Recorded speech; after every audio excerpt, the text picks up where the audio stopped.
everyone. So I wanted to give some enemies to lovers recommendations. Now, some of them are ones that I've read, and then there are ones that I haven't read that they sounded interesting to me, so I wanted to check them out. So the first one I'll recommend is Melanie Moreland. This is A Simple Life. This is more feuding to lovers, like they get off on the wrong foot, and so it takes a little bit in the story for them to kind of like get along with each other. So this one here, it says feuding to lovers standalone romance. John Elliott is a busy man. He runs his farm and his business, keeping to himself, with no time for anything else in his life. Quinn Harper is a single mother looking for a fresh start. The small town she picked seemed perfect until her first run-in with John. They strike sparks of the wrong kind and insist that keeping their distance is for the best. Yet, despite his growling nature and curt tone, he is sweet to her daughter, and he finds himself looking for reasons to be in Quinn's company. Do things that make them both smile. Make him feel happy. Sparks sizzle into a low banked fire, and then an inferno erupts. Neither wanted it, but now they can't live without it. Yeah, he's a rugged farmer falling for a fearless single mom and her charming little girl. I gave the book a 3. I wasn't a huge fan of it, but other people may like it. And like I said, it's more feuding to lovers. They don't really hate each other, but you know, they don't really like each other either, you know. He is a bit of a jackass at first, so but I'd say like it was a sweet story, even though I didn't love the story. It was a sweet story though. The next one I would suggest is Helena Hunting. This is If You Hate Me. There's definitely hate in here. For a little while I was like, dang dude, you know, he definitely had hate. So this one here is Enemies to Lovers, Brother's Best Friend, Hockey Romance. My new roommates are two pro hockey players. First, my man whore older brother. Oh, he definitely is a man whore. And second, his seriously hot best friend, who I seriously hate. This was the last resort. No one should be sleeping on a futon that smells like Cheetos and ball sweat. But here I am trying to get my life together. Tristan Styles is the bane of my existence. He never wears a shirt. We can't seem to stop fighting. He's an arrogant playboy with a filthy reputation. Sure, I had a crush on him when I was 14, but that was a long time ago. I know better than to trust him. I just need to survive long enough to find a new job and get a new place, and not accidentally let Tristan rail me into next week. Yeah. Like I said, other people may like this one. This one here, I didn't like as much. But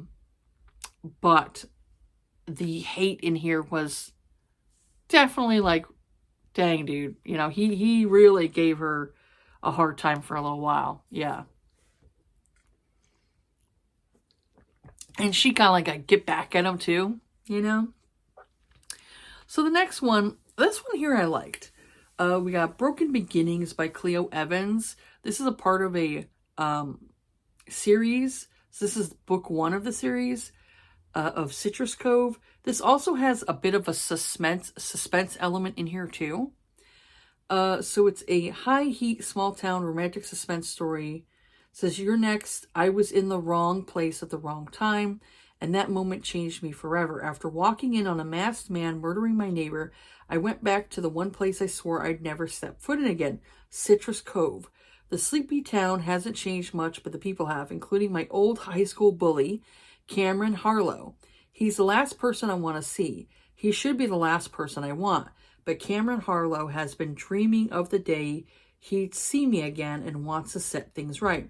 Our history makes me hate him, but he's sinfully hot, has that sexy southern charm, and calls me sunshine. How can I resist him? When the danger I've been running from shows up in my hometown, Cameron becomes my sole refuge. Someone is watching me, following me. They want me dead. From the ashes of our broken beginnings, all we want is our happy ending. But the killer has other ideas, and the only way Cam and I have a future together is if we live to see it. This one here had a beginning part of a bully romance where he had bullied her in high school, like so much so that like even his own brother was like, dude, what the fuck is wrong with you? Like his own brother would like smack him and be like, knock it off, leave her alone. And you could see like he was a douche. He was a huge douche. And so when she sees him again, you know, he wants to like make it up to her and apologize to her, and she really does kind of like doesn't want to hear it. She's like, you know, leave me alone, you know, I don't want anything to do with you. So he has to like win her over. The next book I definitely would say has an enemies to lovers aspect to it. Is Whispers of the Deep by Emma Hamm. I love this book. This book was really good. So one of the many engineers that keeps Beta, the city under the sea, running, Mira only wants to make her family proud and to prove herself worthy. She knows the mysterious city better than anyone, and it's her dream to help it flourish. But then, on a solo job in an abandoned section of the city, she encounters a monster of legend, an Undine, a dangerous merman from an ancient civilization long forgotten. Argus has fought his entire life for his people. With deadly creatures under his control, he plans to eradicate Beta once and for all to protect his kind and their peaceful way of life. But when a human woman saves him, she unknowingly creates a bond between them, one he can't ignore. Even though her flaming red hair haunts his dreams, he needs her for information on the Undine's enemies. So he steals her, keeps her, feeds her, only to realize their bond is far deeper than captor and captive. He cannot let her go, but he cannot keep her under the sea. In a battle to determine if love can survive a war between the waves, it will be their decision that changes the tides. This is definitely a hate, because the Undines hate the humans. They don't call them humans, they call them another name, but they hate them. And the humans have been fighting with the Undines for a while because, you know, you've gone and created these buildings basically underground, and it messes up their ecosystem, the ecosystem in the ocean. And so that's why they're like, hey, get the fuck out of here, you know? And the humans can't, because it's not really said, but I'm assuming it could be maybe like a global warming that happens, or the other term now they use is called the climate change, you know. There's possibly a climate change that happened on the surface of Earth because humans can no longer survive on the surface anymore. They had to build these buildings, you know, underground in the ocean to help protect them. And so that's where they've been staying in for many years. There's a prequel to this. Now the author has the prequel available that you could buy by itself, which I want to get. So yeah, this one here was interesting because you could see he absolutely hated her, but he wanted to use her for his advantage. And the more he's around her, the more he starts falling for her. So it was an interesting book. I really love that one. The next one is same thing, Song of the Abyss. This is book 2 in the series. So this one here definitely was the same way. The hero, Dios, he hated humans. He absolutely hated humans. So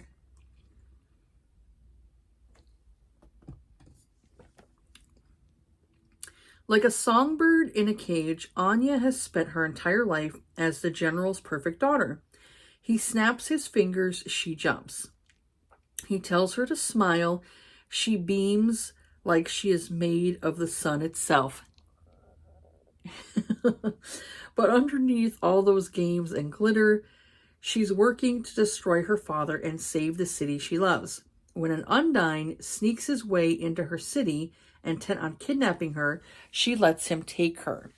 Dios is plagued by the decisions of his past. Souls haunt him, memories follow his every move. But underneath those, yeah, she's working to destroy her father.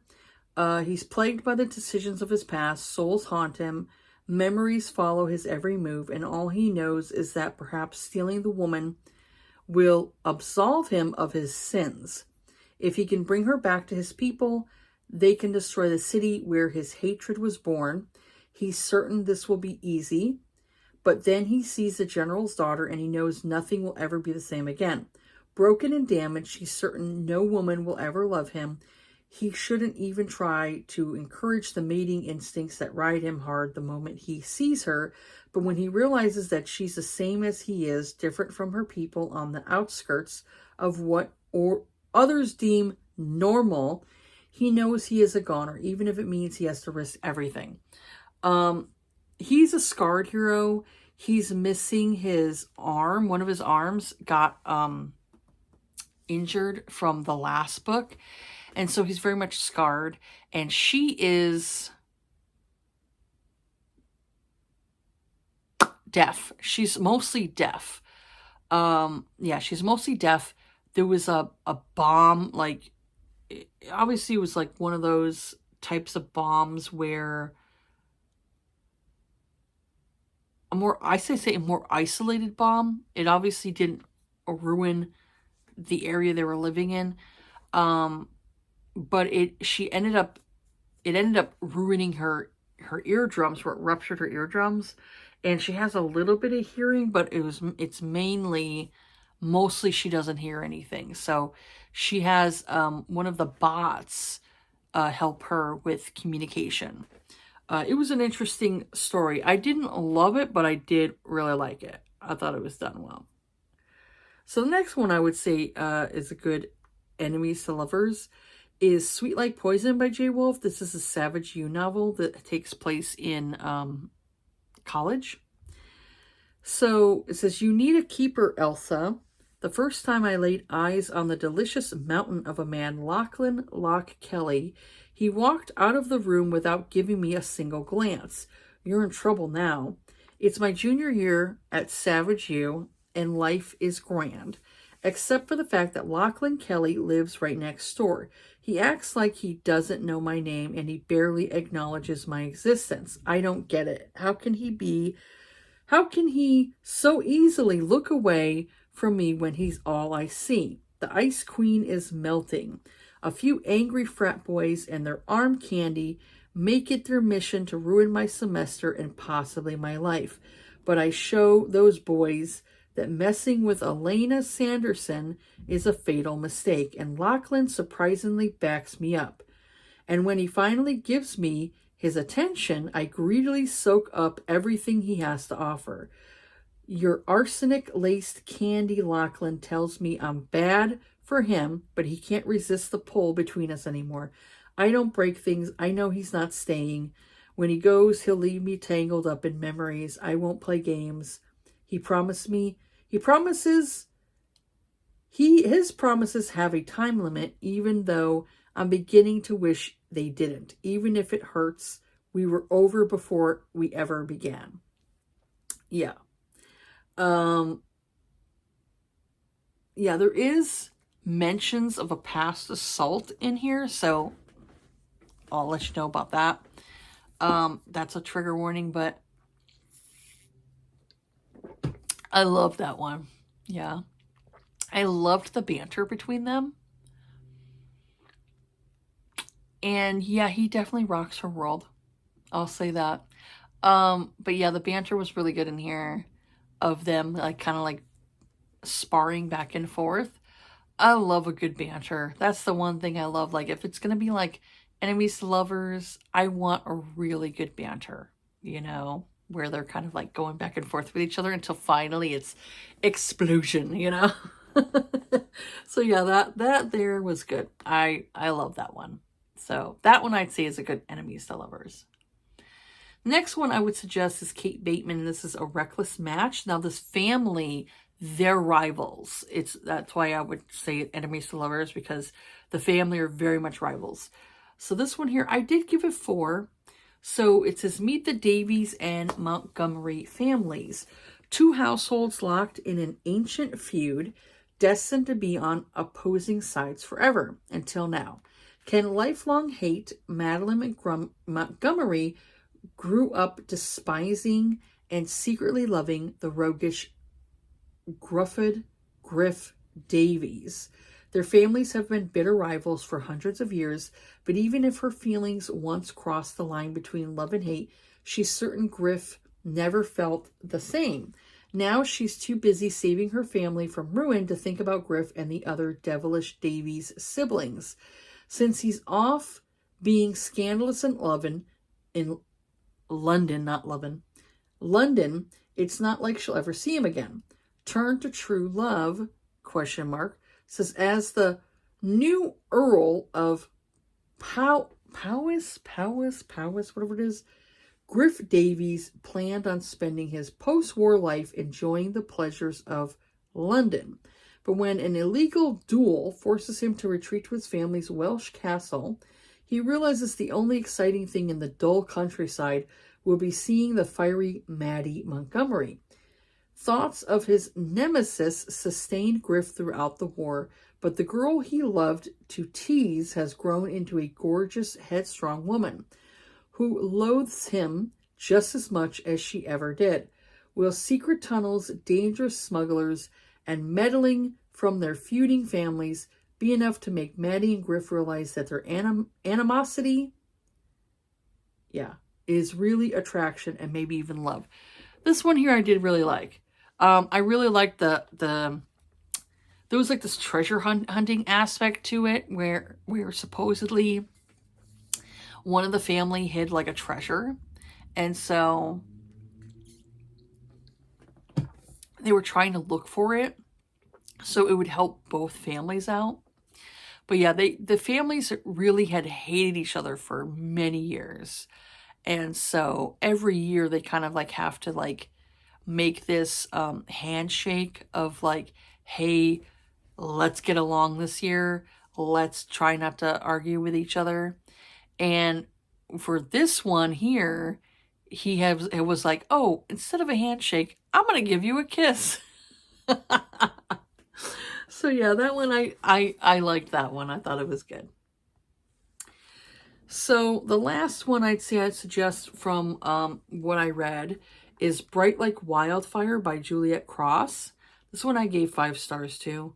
So Bennett has no idea why Betty Mouton hates him, other than the time he accidentally hit her boobs with a glitter bomb in their community theater performance of A Midsummer Night's Dream. He's been nothing but helpful and accommodating, but that notorious incident happened years ago.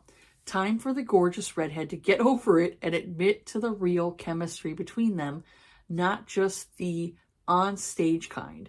Betty is in trouble. She may have gotten her dream role in a production by her favorite playwright, but there's a big problem. Her romantic lead is that cocky, annoyingly hot know-it-all, Bennett Broussard. And when the fake touching and fake kissing start to feel real, way too real, Betty realizes one thing: she better act her heart out or finally admit that Bennett has stolen hers. So yeah, I gave that one 5 stars. I really enjoyed that one a lot. And yeah, for her, she just had this hate toward him for a while, where it was like, girl, get over the fact that he accidentally glitter bombed your boobs. It was like, it was a mistake. You have got big knockers. I mean, it's gonna happen. You're gonna get stuff. Like, if you wear different bras and your shirt's a certain way, you're gonna get food like trapped in between your boobies. This happens, especially if you're stacked. You got a big, you got a big pair. You're gonna get stuff that it's gonna be like, oh crap, I got something in between. So I mean, It happens. But yeah, I really enjoyed that one. I thought it was really good.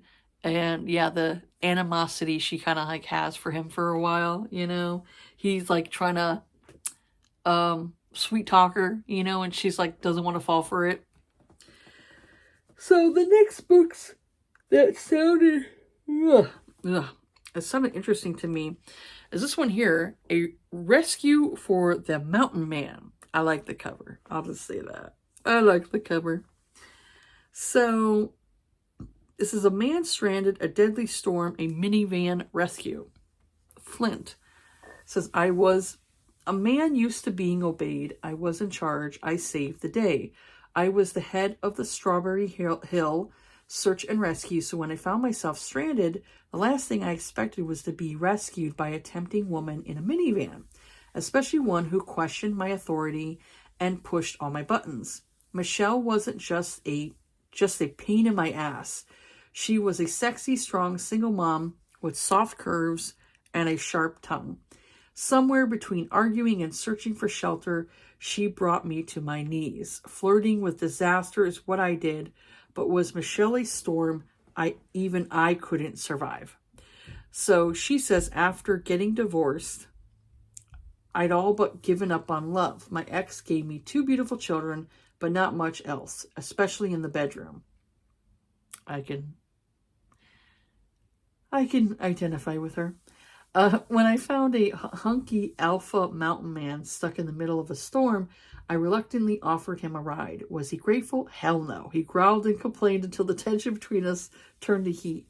Once we got back to civilization, could I leave Flint in my rearview mirror? Or would I open my heart and my life to a new man? It just sounded interesting. The next one is One Night Stand with My Ex's Brother by Sadie Vega. One night with her was supposed to mean nothing.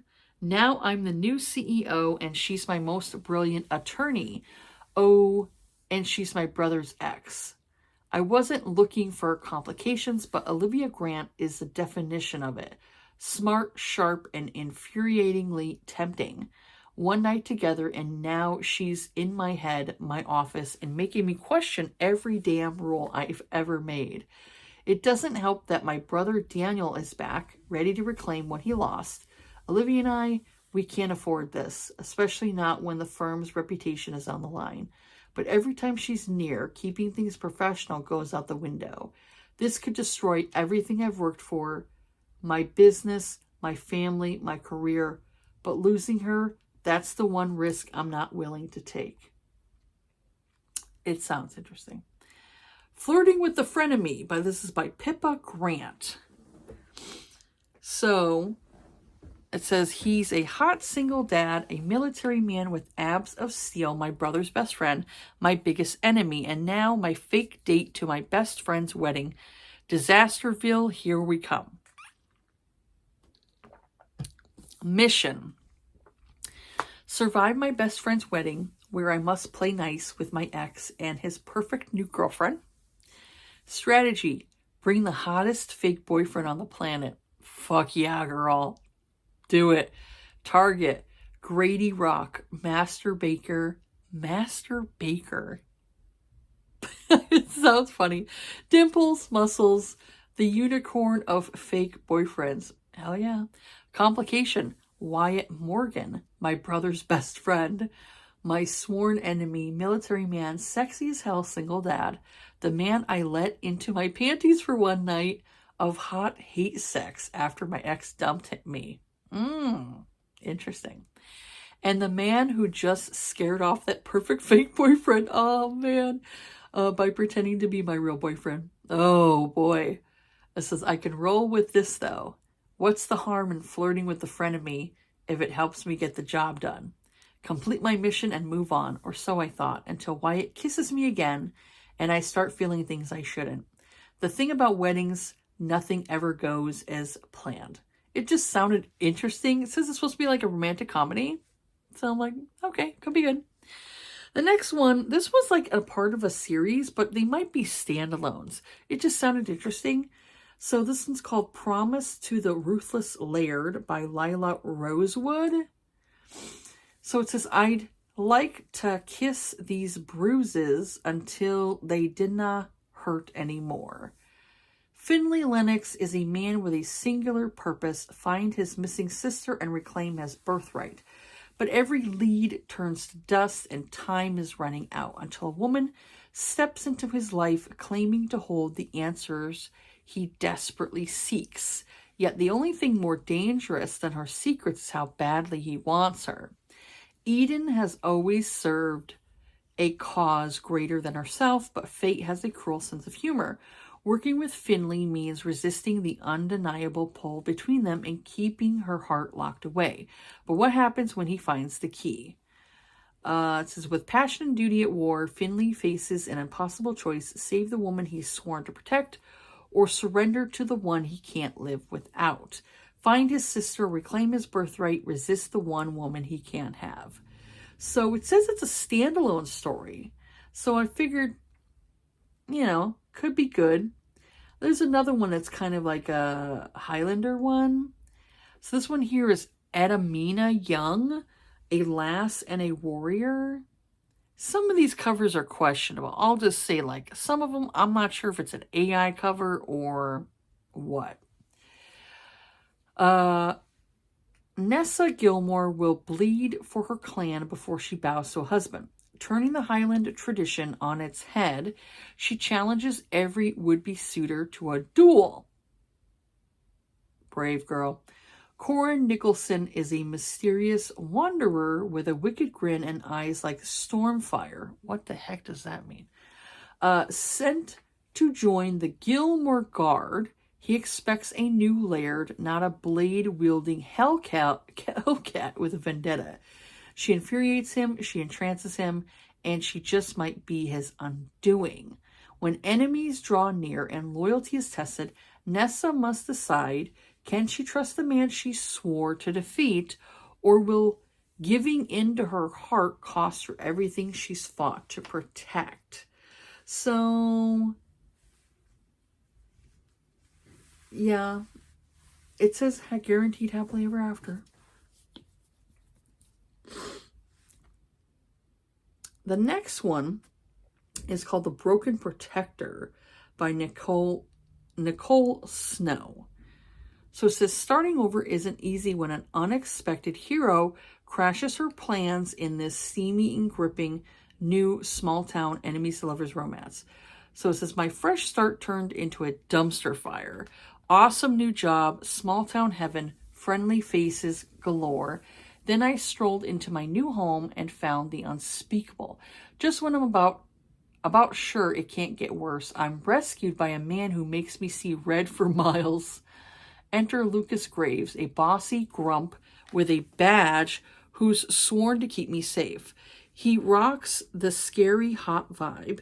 He reads too much, and he never misses a chance to give me crap for being a nerdy little cactus who mouths back. Not the type of man I'd go for in my right mind. Definitely not the type I should keep trading bruising kisses with. Red Haven, North Carolina has driven me insane. Why else does my heart race when Lucas gets jealous and overprotective? How could I think he'll ever share more than another reckless night? He guards his own battered heart as fiercely as he watches over me. It can't get more complicated, oh, but it does. There's a razor-thin line between heartbreak and hope with a broken protector. He's so wrong for me I could scream, but I'm not losing sleep over the very real danger I'm in. And so I'm like, okay, only thing I'd say is sometimes the synopsis is too long. Like, honestly, some of these synopsises for books could be shortened. You know?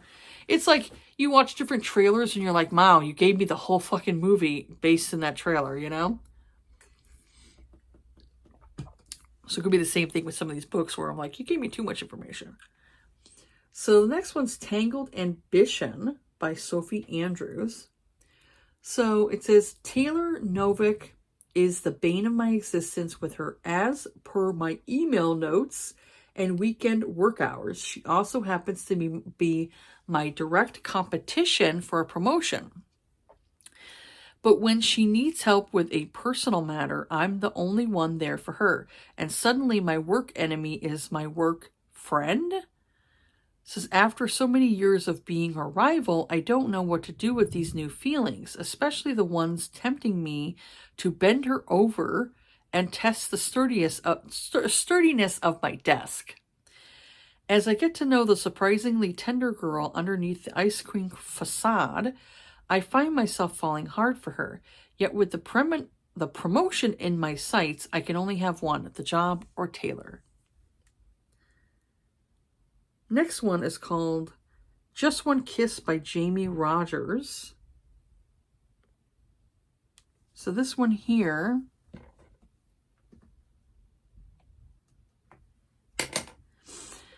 I don't make a habit of slapping men after I kiss them. I swear it only happened that one time with him. Honestly, he was a summer crush gone bad, and a part of me thought I'd never see him again, and yet today, 7 years later, he's about to become my boss. Did I mention that we can't stand each other and he's renting the house across the street from me? No? Well, there you go. I think it goes without saying that balancing my work life and my final semester of college is going to go super swell. It's fine, I can handle this. So what if he looks like Mr. July in a fireman's calendar? Everything is going to be fine. After all, it's not like I'm still crushing on him, am I? The next one is Fighting the Boss by Cora North. So we got the sizzling surfer charmed me out of my bikini for one unforgettable night, but that was before I truly knew who he was. Dean Culver is a calculating shark in a $1,000 suit. $1,000 suit, dang.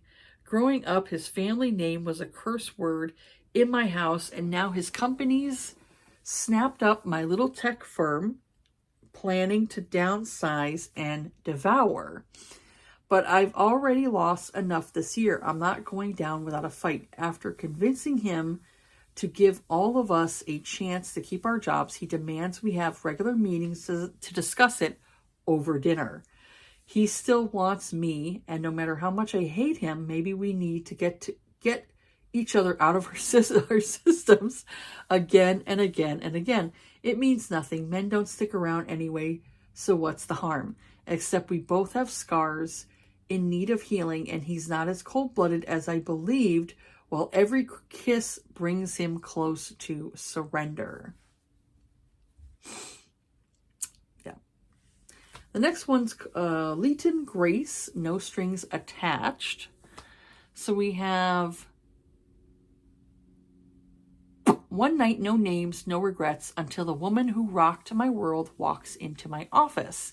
She wants a loan, I own the bank, and the building she's trying to save, I'm about to buy it. Hannah is sweet, quiet, and stubborn as hell. I'm ruthless, rich, and used to getting what I want.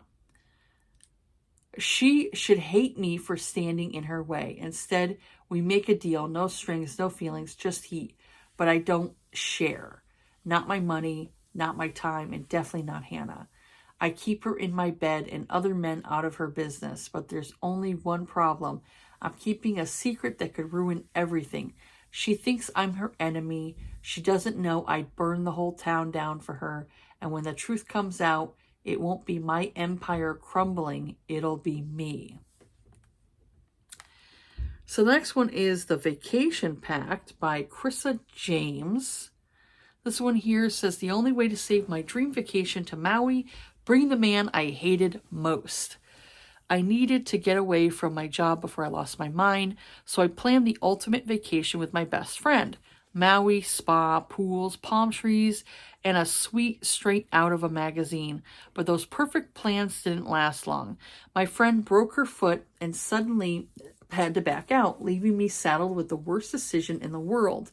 Go into debt to keep that suite or find someone to split the vacation with me. So I resorted to the unthinkable. I posted an ad looking for a travel buddy, and Jason Bennett responded. Jason Bennett, The biggest reason I needed to get out of that office. Jason Bennett, the hottest man I had ever met. Jason Bennett, the man who kissed me at the holiday party and turned into a jerk the next day. With the clock ticking down, I didn't have a choice. I said yes to Jason, but only if he agrees. We were sharing the cost of a hotel suite and nothing more. I didn't anticipate how hard it would be to hold up my end of the bargain. So I guess it's a part of a series, but it can be read as a standalone. So the next one is Hate You Always by Jennifer Sukovic. It all starts with a bucket list and a romance novel. I've known Ryder McAdams my entire life. We're neighbors and our families were besties. He's also friends and teammates with my younger brother, Maverick. But Ryder and me, we've never been close. In fact, I've always gotten the distinct impression he doesn't like me very much. He goes out of his way to ignore me. Know what makes it worse? The electricity that hums in the air every time our gazes collide. It sizzles through my body until I feel it in the tips of my fingers and toes. Whoever said that you can't control who you're attracted to was, unfortunately, right. I've done my best to stomp it out. We've been at Western for 3 years and only come in contact when forced to interact. He's busy partying up and getting it on with his fangirl club. I've spent most of my college experience studying at the library so I can apply to the med school of my choice. One drunken night changes everything when Ryder takes me home and finds the bucket list I wrote before freshman year. Know how many things I've ticked off since then? 0, zilch, nada. For some strange reason, Ryder decides he'll be the one to help tackle each item before graduation. That would be all fine and good, except there's some pretty smexy stuff on there, like the big O. So obviously she's never gotten an orgasm. Interesting. The last book I'll talk about is Make Me Love You by Elizabeth Bright. So this one says, as kids, we were best friends. Maybe we would have grown into lovers if I hadn't arrested her dad. Now we're enemies. For 8 years, I've regretted what happened that night, but it's my job to keep our small town safe, to keep her safe. Now our town needs a new mayor, and it's down to her and me. I think we can work together if I can stop imagining better uses for that sarcastic mouth of hers. One explosive night together just to get it out of our systems isn't enough. I want forever. She isn't ready to surrender yet. If it's a fight she wants, it's a fight I'll give her. But the only thing I plan on winning is her. Perfect for fans of Elsie Silver and Melanie Harlow. So yeah, I'd say if you're into those type of authors, then you might like this one here. It sounds interesting, so I thought I would check it out. So yeah, that's all the ones I have for enemies to lovers. I do definitely want to check out these ones here. But yeah, if you have any like enemies to lovers romances that you really liked over the years, let me know down in the comment section below. But yeah, that's it for this video here. Have yourselves a good day. Take care of yourselves. Be kind to each other. And I'll see you all on the next video. All right. Bye.